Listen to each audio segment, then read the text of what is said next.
Cruise Control streams live every Saturday starting at 10 a.m. Eastern. Watch us live on Facebook and YouTube. Details are in this podcast's episode information. This is Cruise Control. Your on-air automotive magazine with co-hosts Fred Staub and Les Jackson. Everything you need to know about new and used cars. Industry news. We'll fix or repair your car on the air. Fasten your seatbelts and let us take the wheel. Now, your ride is about to begin. Because you're on Cruise Control. Cruise Control. Cruise Control.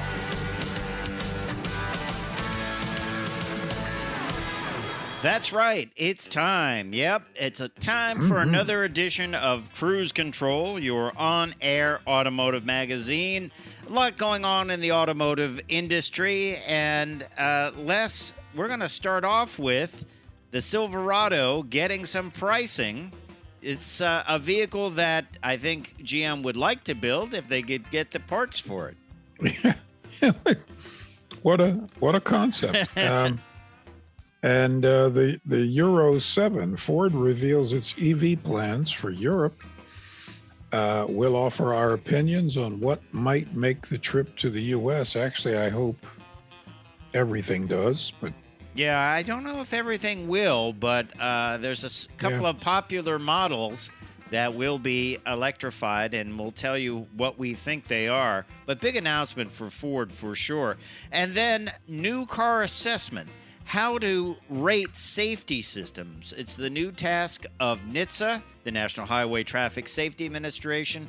We're going to talk about how they will compare these systems. I think this is great because many of these systems are kind of almost invisible to car buyers. And that's right. It's a good way because, you know, they call them different things, and now they're going to get that standardized. I think it's a good idea.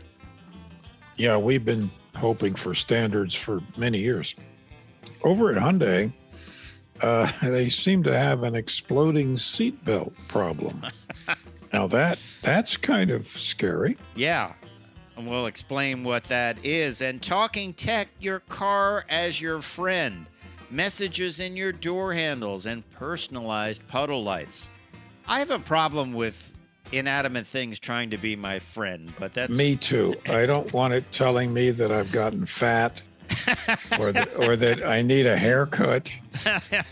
Or they even the ones that say hi. No. Yeah. It's just Anyway, we'll talk about that. And then you have a story about AirB and B's, right? That's right. What must every well-equipped AirB and B have?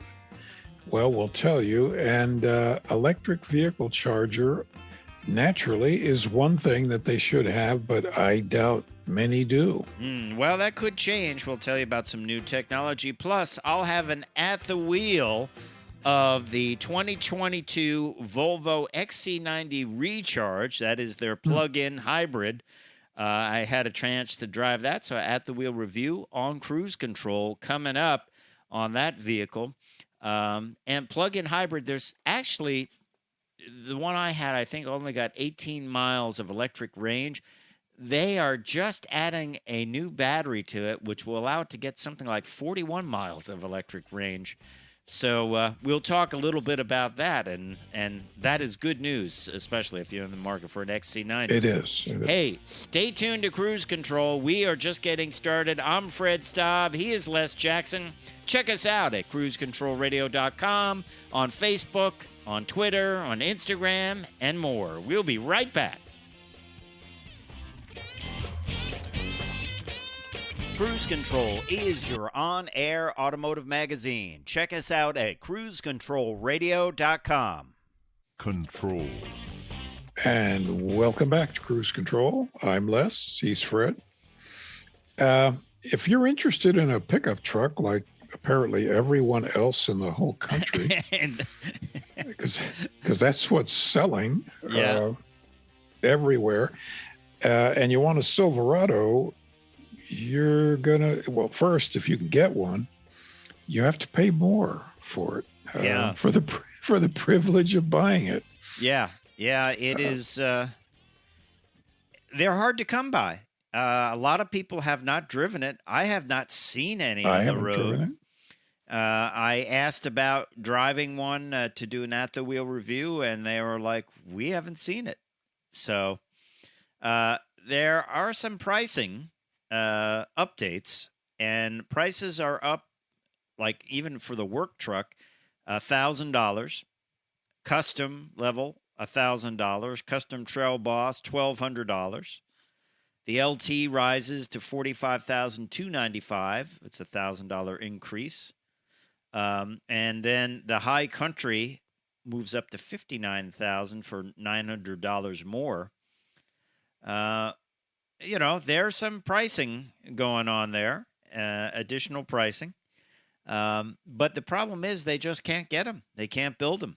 And that is a problem for a lot of people, and for GM especially, because let's face it, they talk a lot about the transition to electric vehicles, but these are the bread and butter vehicles they need to sell a lot of to get to that level of being an electric vehicle manufacturer. Yeah, normally the big three, or whatever the big three is now,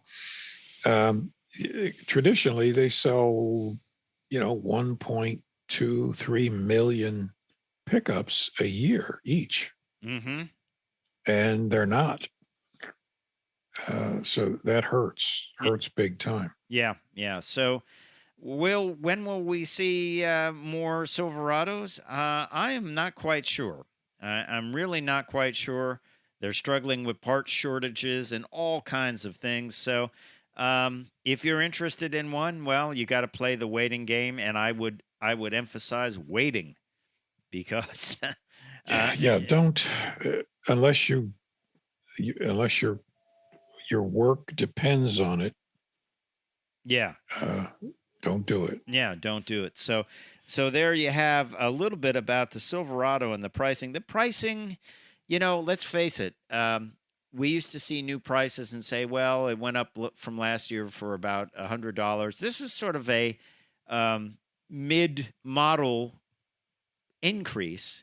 And let's face it, it's due to everything costing more to get there, and fuel to bring things there. And, they're just passing it along as they will. So problem is, though, it's kind of moot. If you can't buy it, it doesn't matter that it costs $1,000 more.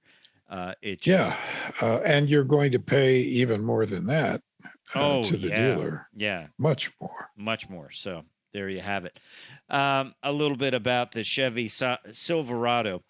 Ford this week, Les, talked about 7 new EVs for Europe. Of course, we're still kind of waiting. Another vehicle waiting on is the Lightning. They just cannot build them and get them out there. They have such a demand for these things.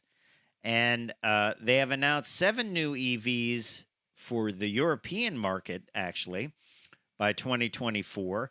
And we figured we'd look at them because some of those might be coming to the U.S. And, unfortunately, they never brought the Puma, which is a small crossover, actually, to the U.S. They're going to have a electric version of that. And then they have some things kind of generically labeled sport crossover, medium-sized crossover. We think that those things are the both the Escape and the Explorer.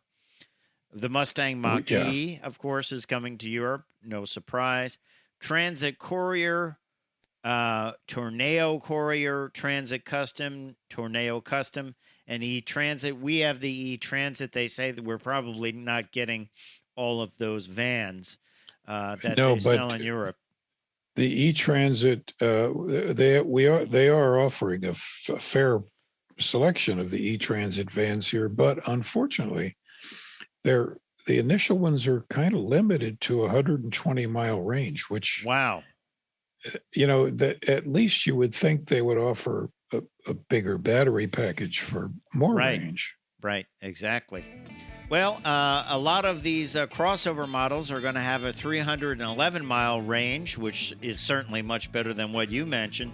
That's great. More than likely, it will be the Explorer and the Escape. So Hey, we'll talk about more automotive news when we come back on Cruise Control, including a new car assessment program. So stay tuned.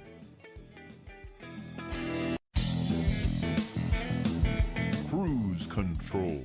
And we are back. We are back. And just down the road from me is the National Highway Traffic Safety Administration. Of course, everyone knows that they write the safety regulations for vehicles. And they're going to add 4 driver assistance technologies to the testing programs, which is important. I'm a little bit surprised they didn't do this before now. Yeah, and the idea is that a lot of these safety features like lane keeping, blind spot detection, Right. automatic pedestrian emergency automatic braking, they all are all marketed as different things by the manufacturers, and it's kind of hard to decipher what's there and what's not there. And also, it's kind of hard to say, well, what does one system do and another not do? You have this with, especially with the cruise control, the smart cruise control. Some will bring the car to a full stop. Others will only bring it down to 25 miles an hour, right? That's right. And they have different names. Subaru, for instance, the pedestrian braking is called eyesight. Well, what is eyesight? Right. Right. What does that mean? Yeah, exactly. So the idea is that this new car assessment that they're working on, this will be, I imagine, found somewhere on the window sticker, and will kind of give them a rating as to how they work, or in what, do they completely stop the vehicle for pedestrian safety?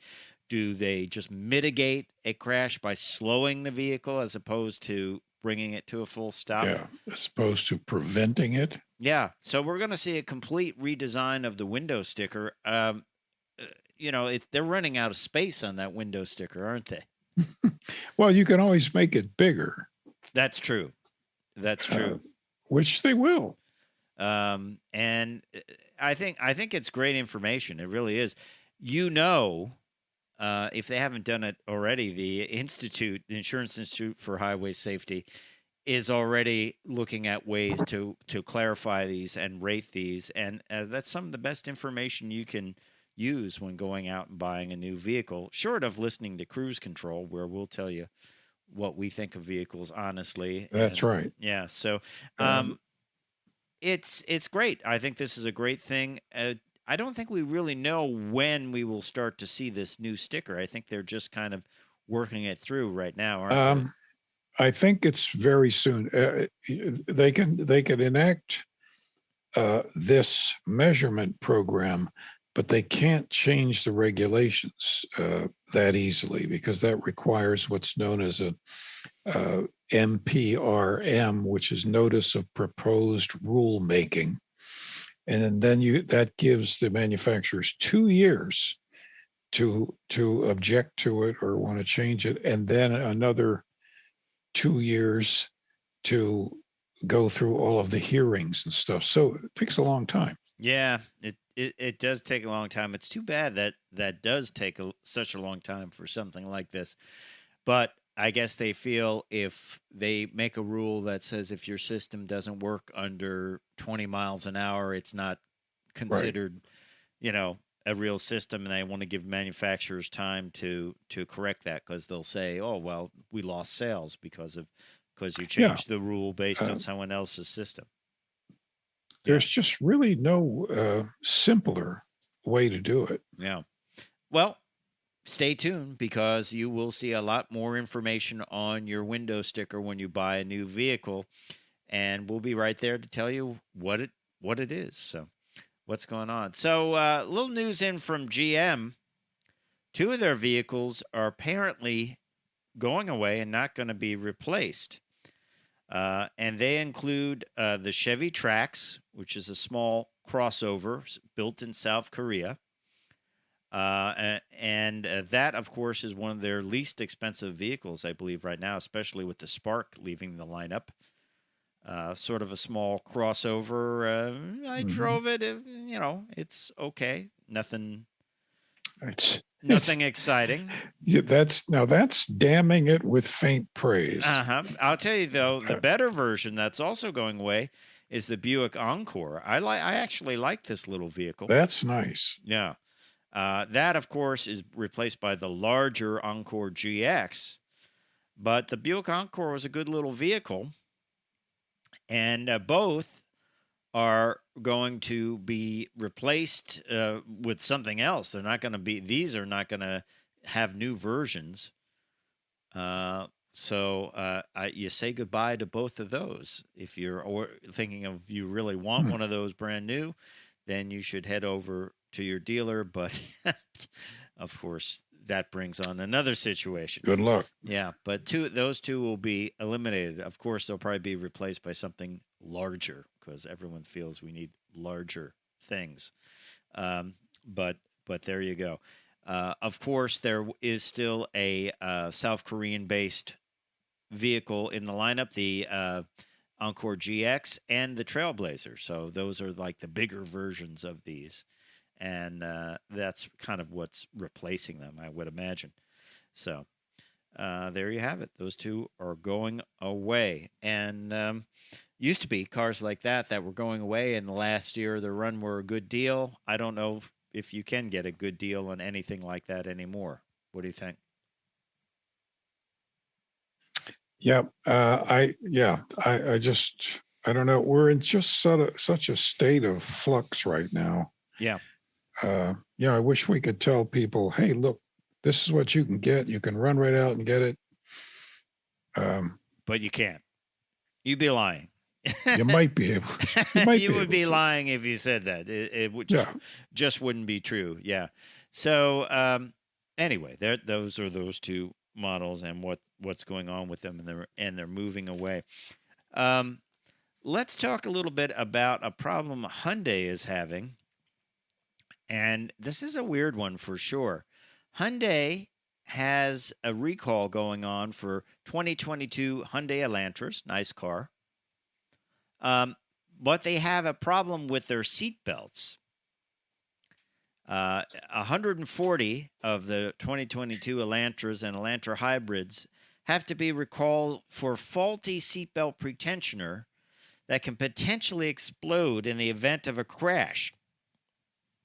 They're not really clear why these things would do that, but they potentially can. And, of course, a pretensioner is a mechanism that locks the seatbelt retractor in place when a collision is detected. Typically, the older vehicles used a kind of a manual thing with a weight on it. And if you've a little eccentric cam in there. And one of the annoying things about cars is if you're on a hill, sometimes that will trigger and you can't move. That's right. Yeah. But this is actually, I did not really know they had pyrotechnic. I didn't either. Titan it's kind of weird and scary, but this can explode. And once again, very similar to the airbag problem. It can cause shrapnel to come into the car, so they're going to be replacing these, and that is only on a small handful of Elantras. Nice looking vehicle, that Elantra, isn't it? It is. It's very attractive. Yeah. So if you have one of those, you might be getting, if you're one of the few unlucky ones, 140 or so, then you might be getting a message about that. When we come back, we're going to talk tech about your car being your friend, messages in the door handles, and also personalized puddle lights. Yes, it's true. And then we're going to talk about what every well-equipped AirB and B can have. And that is an electric charger. So we'll talk about that. And I'll have an at-the-wheel review of the 2022 Volvo XC90 Recharge, When we come back on Cruise Control, check us out at cruisecontrolradio.com or on all our social media, Facebook, Twitter, Instagram, and more. We'll be right back.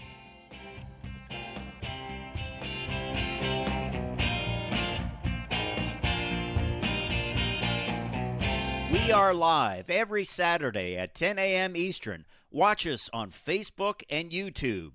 Details are in this podcast's episode information. Cruise Control. And welcome back to Cruise Control. We, that is me, Les, him, Fred. By the way, Fred, your car just sent a message saying you've got to pick up some milk this afternoon. Okay. And a quart of oil as well for the car? and a quart of, and gasoline. Oh, okay. Sounds good. I mean, what Les is joking about is, it's kind of, for me, a controversial topic because I don't like when agree. things say, inanimate objects say hello to me or welcome. I don't even like certain cars that we get where when you shut off the key, it plays a song, all that. Yeah. Cut that junk out. I just don't like that, you know? Do you like your cell phone telling you that you have an appointment in a half hour?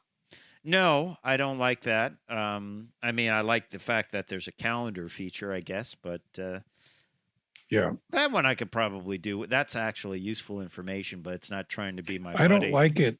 I don't like it buzzing when it does that. Yeah. Well, you can Anyway. you can cut that off, I think. But anyway, let's talk a little tech. So Mercedes wants to turn door handles into a digital screen. So when you grab it, you get a message. This is according to once again, car buzz that has people in the patent office. And they show a screen where it looks like somebody's wife called 17 times and they missed it. And it's right on the door handle. So it's like a little screen right on the door handle to remind you of this. Okay. I don't know if that's useful or not to you. I don't see the door handle aging well. No, I just don't. And here's the problem. What do you do with your door? Okay, you reach for it and you'll look at it, but more than likely, if that message doesn't happen instantaneously, you'll put your hand over it and then swing the door out, and then you won't see it anymore, right? I don't see that being useful. Yeah. Okay. Well, how about this? In the technology you might get, but you didn't know you would need kind of category, Kia wants to make configurable puddle lights. Now, you and I experience these puddle lights. They are kind of useful. You know, I do like them. I think they're very attractive. Yeah. They're helpful. Yeah, they're helpful if you want to get into the car. It's a stormy night or rainy night. They kind of look nice without sending you messages like, "Hi, Les, I'm glad you're back. Yep. Please drive me," stuff like that. Normally, they're just the logo of the car. The one I like is on the Mustang. It's the pony on the ground. But Kia wants to take these and make them configurable. So you could put your own puddle light design in there. And CarBuzz, once again, has found the patent for this. And what they want to do is you could, use additional branding. You could replace the standard projection with something that's personalized or individualized. I hate to say it, but I think they'll send you an ad and it will be projected on the floor. Yeah. I think, and that's it. You'll just have to see ads. I'll tell you what I don't like. I don't like the personalized ads that you mentioned something and the phone heard it and then it's like sending you an ad for it. I think that's... I just hate it. But apparently... marketers think this is the greatest thing since sliced bread. So I don't know. I don't know. But that's what they like. They like that. But anyway, those are two pieces of technology in our, that I don't know if they're that useful, but that's our Talking Tech for this week. I would like the Puddle light to give me information like freezing conditions. Yeah. Fog ahead. Okay. Things like that. Yeah. It's raining out while you're standing in the rain. That's right. Don't get wet. Exactly. Well, here's some more technology. When you have an Airbnb property, you're supposed to really equip it. You have the nicest towels. You lay out a selection of locally produced items. You maybe have lists of things people can do in the area, and have already made arrangements with those people. So it's kind of have everything your guests could need. And one of the things apparently that they need is an electric vehicle charger.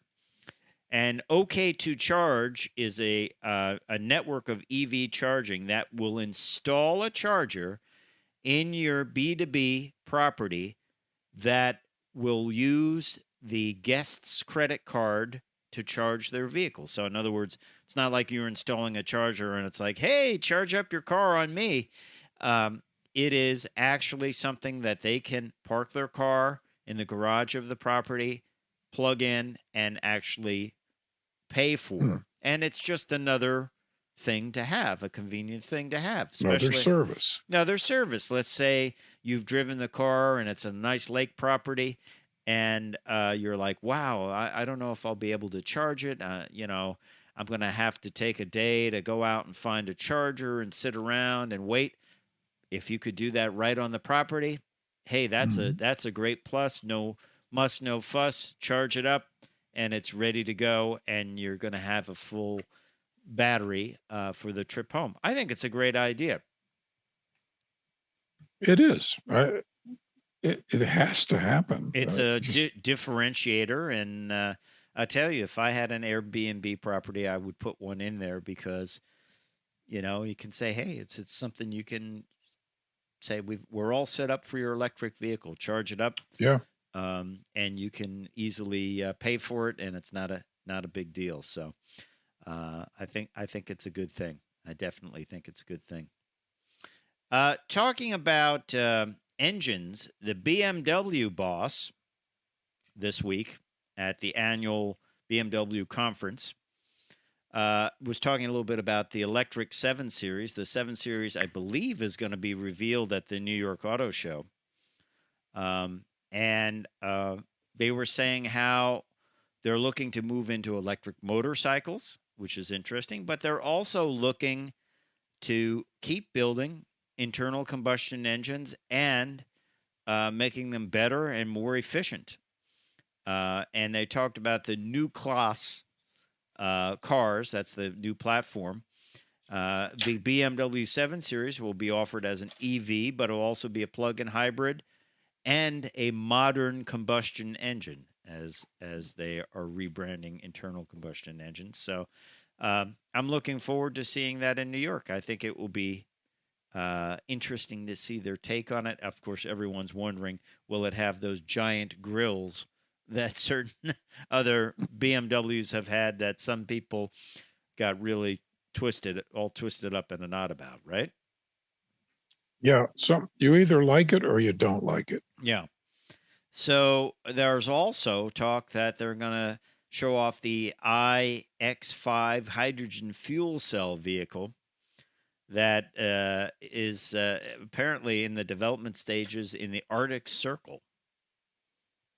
And they will start selling these in the fall. I do think that is a possibility, and I think we'll see more of it, don't you? I sometimes cringe when people just say, "Oh, it's only one way forward," and it's all electric. It's like they have to simplify things so much that it can only be one way, and I think they have to think a little bit outside the box, and maybe hydrogen too is another fuel to consider, right?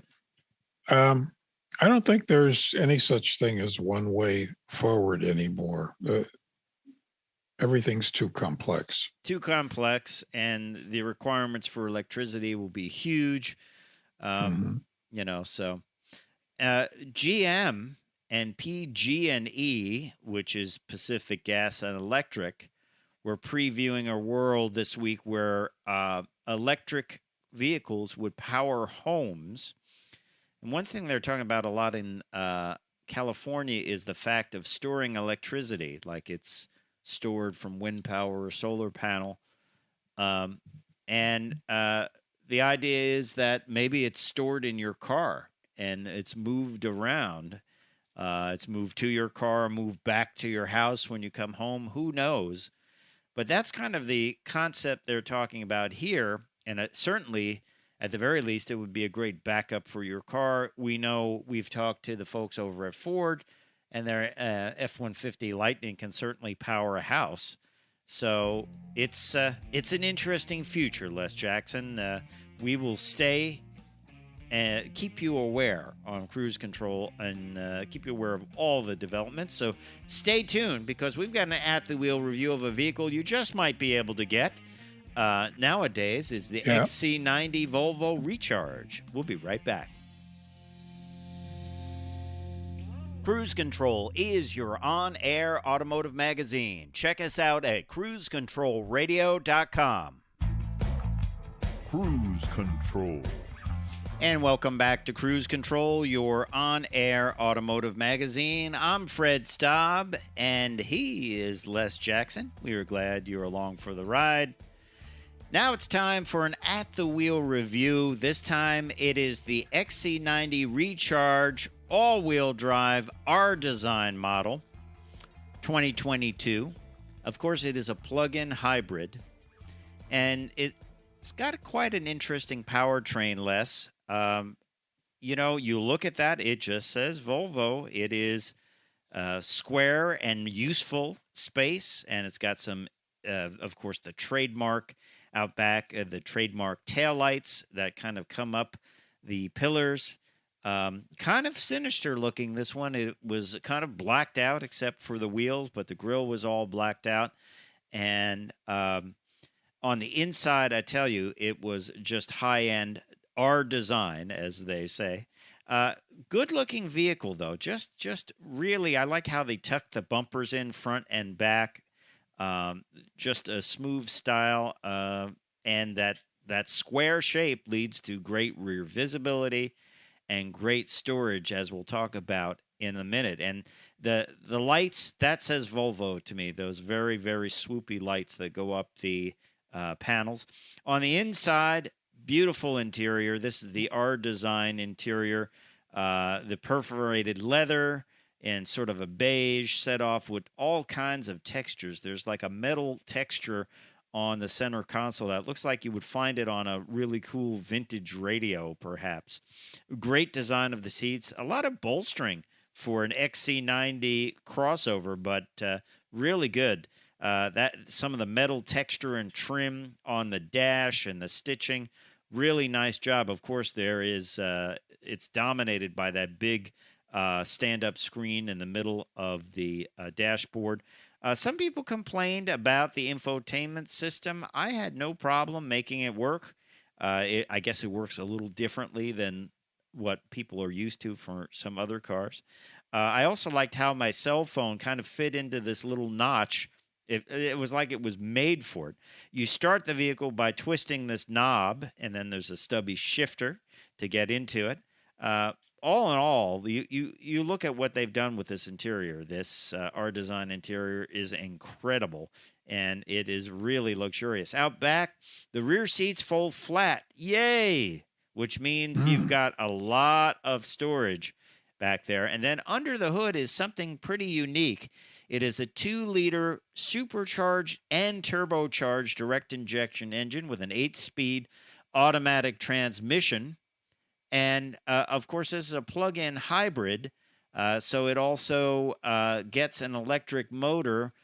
So the total combined power for this thing is 400 horsepower, which means it will zip along quite nicely. Now, the news is this plug-in battery only gave you, I believe, about 18 miles of range, which is not a lot. But in time for this interview, Les Jackson, it was announced this week that the Volvo Recharge, the XC90, the XC60, the S90, and the S60 are all going to get a $7,500 tax rebate. And check this out. All the ranges for all of their Recharge models have gone up. The S60 Recharge will now get 41 miles of all-electric range, up from 22. And the XC90 Recharge, the vehicle that we're reviewing, will get a 35-mile range all-electric, up from the 18 of the one I tested. That is a great upgrade for sure. But let's get back to the one we reviewed. Now, it was very well equipped, and the price point shows that for sure. Ours had metallic paint, which was kind of a black metallic paint. That was a upgrade of $695, which is quite pricey. Ooh.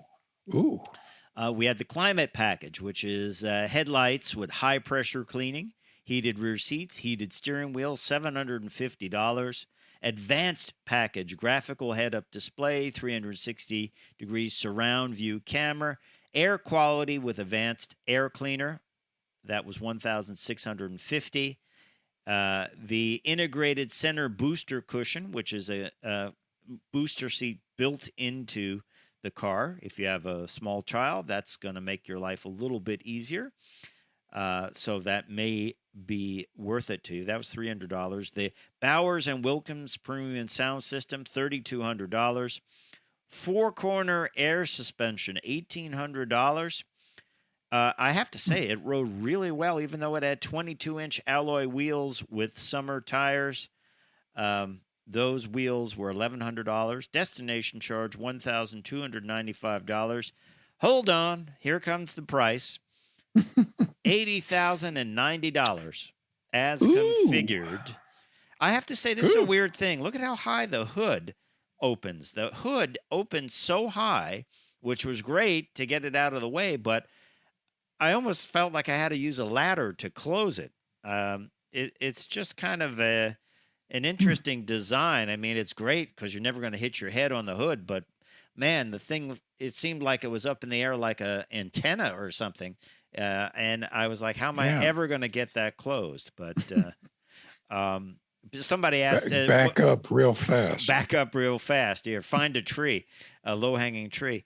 Someone asked, how big is the display? That is a 12.3-inch digital driver display. And I believe the other display is about that size, too, the one in the center. And the R design featured, by the way, high gloss black window trim and mirror caps. So sort of, you know, we do those stories about the blacked out cars and how people like the looks of those things. Well, that's kind of what the R design is about. A front grille, high gloss black mesh, R design leather gear shift knobs, sports steering wheel, Napa leather seating surfaces. The Recharge tread plates front, metal mesh aluminum inlays. Those inlays were beautiful. They were really, really a high-end piece. Like I say, it looked like it came off the trim off an old car, or maybe something that you would find on a cool radio from the old days. So, you know, it's upgrade upon upgrade upon upgrade with this vehicle. And it is a plug-in hybrid. So now you will get 35 miles of range, which I think is something this vehicle really needed.